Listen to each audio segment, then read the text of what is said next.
ওই সৌদি আরবের গরমের কথা প্রবাসী বান্দাদের জিগাইও, ওই বান্দারা বলতে পারবে সৌদি আরবের গরমের কি হালাত। তুমি তো জানো না, যেই বান্দা যেতে পারবে, যেই বান্দা যাবে, তারপরে সেই বান্দা বলতে পারবে এত গরম, এত তাপ। এত তাপের মধ্যেও প্রবাসীরা যেই পরিমাণ কষ্ট করে, ওই প্রবাসীদেরকে মাঝে মাঝে টেলিফোন করে জিজ্ঞাসা করবেন গরমের কি হালাত, সৌদি আরবের গরমের কি হালাত একটু বলো না। তখন বুঝতে পারবা ওই তাবুকের যুদ্ধের সময়ে কি পরিমাণ গরম, কি পরিমাণ গরম আবহাওয়া। বলে আসমান থেকে অগ্নি বৃষ্টিগুলো মনে হলো নিচের মধ্যে পড়তেছে।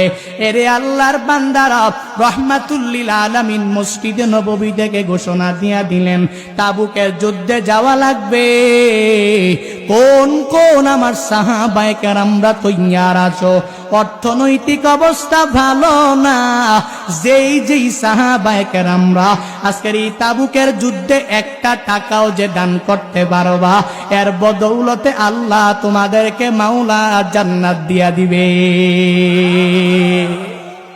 আমার মাওলার মালিকের দল করো, এই দলে তুমি নিজেকে সংসদ সদস্য বানায় নাও, এই দলের মধ্যে নিজেরে তুমি মেম্বার বানায় নাও। এই জন্য তো বলি 2500 মানুষের